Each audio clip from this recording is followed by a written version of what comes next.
Assalamualaikum warahmatullahi wabarakatuh. Waalaikumsalam warahmatullahi wabarakatuh. Alhamdulillah, wassalatu wassalamu ala rasulillah. Sahabat-sahabat sekalian, hari ini saya akan berbincang dengan Mas Dwiki Darmawan Purba tentang beberapa situasi tentang Undang-Undang Cipta Kerja atau Omnibus Law.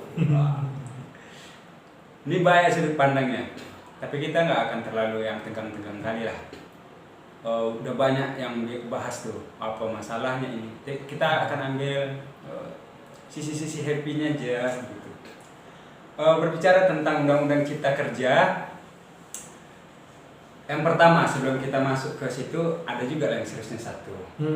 Tuh kira-kira Undang-Undang Cipta Kerja itu menguntungkankah atau malah merugikan? Ya. Jadi kalau misalnya kita pakai sudut pandang ya, kalau sudut pandang investor menguntungkan. Sudut pandang investor menguntungkan. Menguntungkan karena ada beberapa pasal yang mempermudah investor masuk ya. Nah juga beberapa hal yang membuat perizinan itu semakin mudah.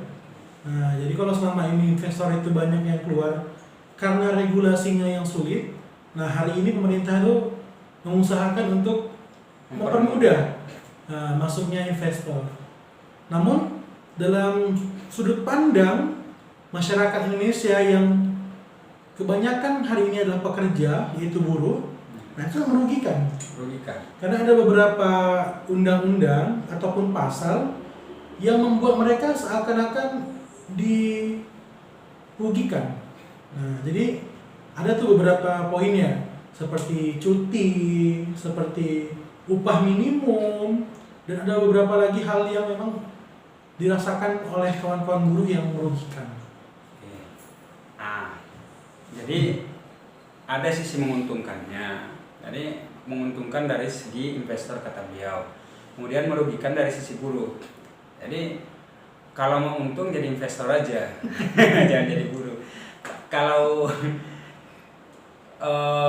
mau rugi jadi buruh ya rugi. Artinya kalau mau untung, mau ambil untungnya jadi investor. Sekarang pertanyaannya, punya modal nggak kita jadi investor? Atau tahan-tahankan dulu jadi buruh beberapa tahun, kumpul modal, baru jadi investor gitu. Ya kalau sanggup. Saya nggak perdebatkan itulah. Tapi saya mau mengambil yang selanjutnya begini. Ada beberapa kalimat atau berita-berita yang lumayan menarik.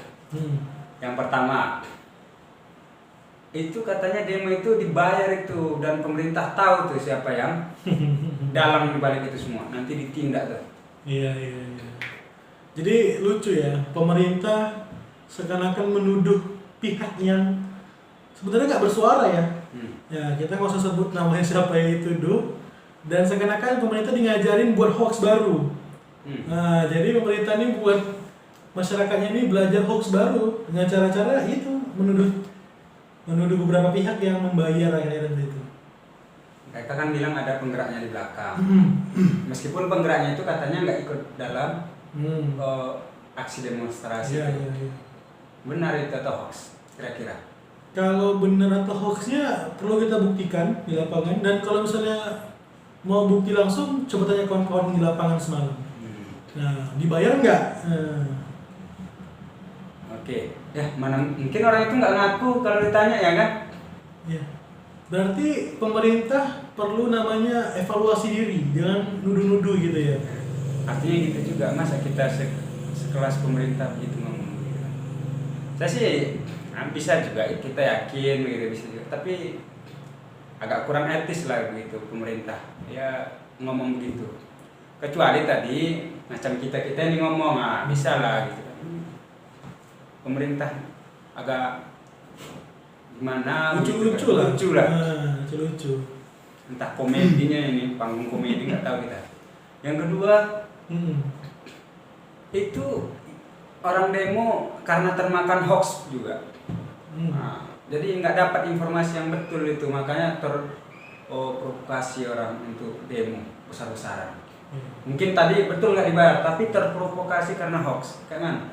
Nah, jadi kalau misalnya terprovokasi ya, sebenarnya tugas para dewan kita lah ya untuk menjelaskan ke masyarakat luas bahwasanya undang-undang ini benar nggak untuk masyarakat atau untuk orang lain. Jadi kalau misalnya termakan hoax, saya rasa media-media kita sudah mengabarin ya, sudah menyajikan berita-berita yang saya rasa cukup valid gitu ya, karena mereka dapat juga dari lapangan langsung. Jadi kalau misalnya hoax, ya berarti harus dibahas dengan tuntas, jangan sekedar-kedar ini hoax. Nah, mana pembuktian itu hoax atau enggak? Ya. Satu lagi gini, kalau memang betul hoax, nggak sesuai dengan yang dikritik itu undang-undangnya, keluarkan aja tuh, sebar undang-undang itu gitu kan, biar dibaca masyarakat gitu, biar jelas. Iya. Kan gampang. Nah, ini saya belum tahu lah apakah sudah disebar atau belum. Gitu kan. Maksudnya kalau pemerintah ngomong, apalagi sekali presiden begitu kan, pemerintah atau menteri maunya ini loh draftnya yang betul begitu kan. Iya. Nah, ada lagi yang berikutnya.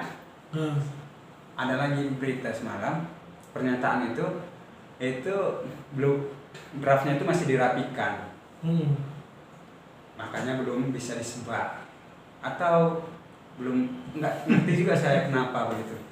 Iya. Jadi seakan-akan negeri ini negeri para dagelan ya kan.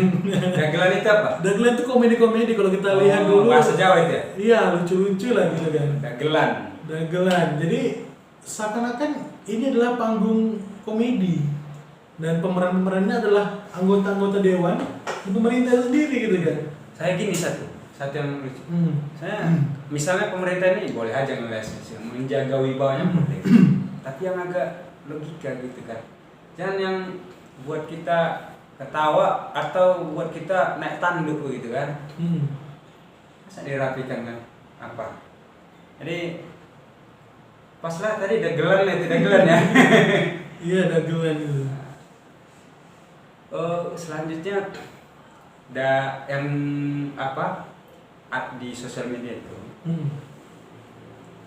banyak tuh saya tengok poster. Saya pun nggak tahu apakah betul atau nggak, video-video mic yang dimatikan. Di-mute-kan. Itu betul nggak itu? Kira-kira kayak mana? Kita nggak usah anggap betul atau kira-kira kalau betul kayak mana rupanya? Kalau itu pun benar ya kan, betul dilakukan oleh pihak ya oknum, kita perlu evaluasi ya sebagai warga negara, karena apalagi DPR loh gitu kan, Dewan Perwakilan Rakyat yang mewakili banyak rakyat, dan itu ada hak untuk menyuarakan, berpendapat. Nah, ketika pendapatnya itu tidak diterima, malah ditolak dengan cara mematikan mic-nya, itu sudah melanggar namanya hak asasi seseorang itu sendiri gitu ya, seperti itu. Oke, taruhlah dimatikan mic-nya. Ya mungkin sekedar bercanda sebentar biar agak relax, kan itu tegang tuh. gini gitu kan, mungkin agak bercanda karena kawan akrab kan biasa. Kan nggak apa-apa juga ya kan, bercanda sekali. Ini berkali-kali kalinya. Tapi kita nggak tahu lah betul atau enggak. Tapi kalau betul, ya kalau saya sih berhusnuzon, ya itu mungkin candaan aja lah, biar nggak tegang kali mungkin pembahasan Omnibus Law itu kan, karena sudah main hampir berdiri kan. Ya mudah-mudahan lah. Sampai semalam ada tuh di YouTube saya yang komen di Facebook ketika saya sebar, hati-hati katanya, mic-nya dimatikan gitu. Saya bilang lah, mic saya nggak pakai on off, kecuali cabut sound system. Tapi saya rasa agak lucu-lucu lah. Kalau saya sih agak terhibur sekaligus agak emosi juga sedikit gitu. Ada terhiburnya nggak? Iya, terhibur ya. Karena dengan kondisi COVID, pemerintah masih buat sebuah adegan dagelan ya. Ya itu membuat sebenarnya selera humor kita jadi bangkit ya. Jadi satu sisi kita memandang dari sisi humor, ini seakan-akan buat komedi pemerintah gitu ya. Namun komedinya gagal, masyarakatnya nggak ketawa, malah marah gitu ya. Nah, jadi komedinya hari ini komedi buat orang marah. Bukan untuk orang ketawa jadinya kan. Karena seharusnya kalau mereka mau komedi seharusnya di panggung komedi, stand up komedi kan. Benar. Sesekali buat juga tuh. Biar agak mana tahu minat komedinya agak tinggi ya kan. Iya, benar. Buat stand up komedi di sana. Acara internal ya kan. biar nggak malu kali, nggak usah tahu orang gitu kan. Tertutup. Cocok Sekali kan. Yang masalah grafikan itu cocok nggak orang itu agak apa diajari dikit ngedit gitu kan. Iya, seharusnya satu lah diambil ya. Mahasiswa dilibatkan lah ke sana. Mahasiswa sering buat skripsi, tugas ilmiah, tulisan ilmiah. Jadi masalah-masalah merapikan itu ya sudah cukuplah mahasiswanya saja, nggak usah mereka-mereka yang sudah ya senior lah kita bilang. Sudah kasihan mereka. Kasihan aja kan. Kasihan. Mungkin dia ngantuk juga tuh. Ngantuk. Itu tengah malam itu ya kalau nggak salah. Iya, sampai malam. Kayaknya agak lapar ya tuh, nggak minum kopi dia pas paginya, makanya nggak sempat merapikan nggak. Kita harus ngerjainnya begitu ya kan. Nah, itu nggak bilang di luar prediksi ya. Terakhir kasihlah dulu pesan dulu. Pesan Untuk siapapun, untuk DPR kah, untuk rakyat kah, untuk pemerintah terserah lah. Oh iya. Ya mana tahu dengar orang itu sih, kalau nggak dengar nggak apa-apa. Ini kan YouTube apa ini cece. Ya semoga kawan-kawan yang akan nanti terus bergerak gitu ya, teruslah bergerak gitu ya, karena kita nggak menginginkan namanya sebuah perpecahan di negara ini gitu ya. Namun kita menginginkan keadilan. Jadi kawan-kawan yang menyuarakan di lapangan teruslah bergerak ya dengan cara-cara yang baik, jangan sampai terprovokasi. Jangan sampai gerakan-gerakan mahasiswa atau gerakan buruh diatasnamakan sebagai gerakan kekerasan. Nah, kita perlu namanya gerakan yang masif dan juga dengan yang kondusif ya, kira-kira seperti itu.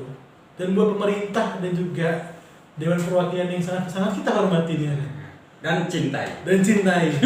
Nah, jadi hari ini nih COVID di negara kita ini bukan makin menurun, makin malah naik tuh, naik.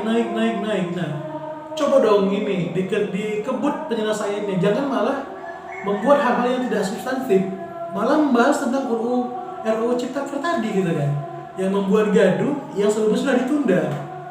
Nah, malah di keadaan COVID sekarang malah dibahas kembali. Ini membuat akumulasi kemarahan masyarakat ini makin naik begitu. Nah, jadi selama masa COVID ini harusnya kita fokus untuk membenahi, memperbaiki lini-lini yang memang harus dibaiki, bukan malah membuat kegaduhan di negeri ini, malah membuat dagelan-dagelan yang tadi itulah. Mungkin itu. Oke, terima kasih banyak Mas Vicky.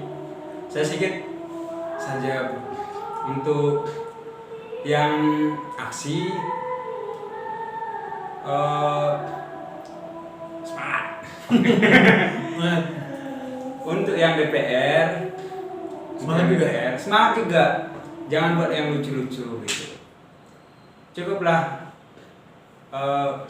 kita menikmati kelucuan-kelucuan ini, karena lucunya itu buat emosi gitu. Buat emosi, betul lah, buat emosi. Karena bidangnya bukan untuk buat lucu, tapi buat lucu gitu kan. Iya, benar. Kita nggak ngelarang lah DPR itu sama pemerintah apa humoris gitu kan. Tapi jangan yang kayak gitu kan.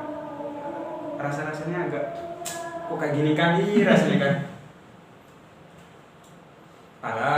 Istirahat sejenak. Cari piknik. Kita kurang piknik nggak tahu lah. Mudah-mudahan kita sama-sama bisa menjaga keutuhan berbangsa dan bernegara. Kita doakan di tahun-tahun 2024 kita tidak menemukan lagi kelucuan-kelucuan yang agak memancing emosi kita. Wallahu a'lam. Itu saja mungkin dari kami. Mohon atas segala kesalahan. Terima kasih banyak Mas Vicky. Assalamualaikum warahmatullahi wabarakatuh. Waalaikumsalam warahmatullahi wabarakatuh.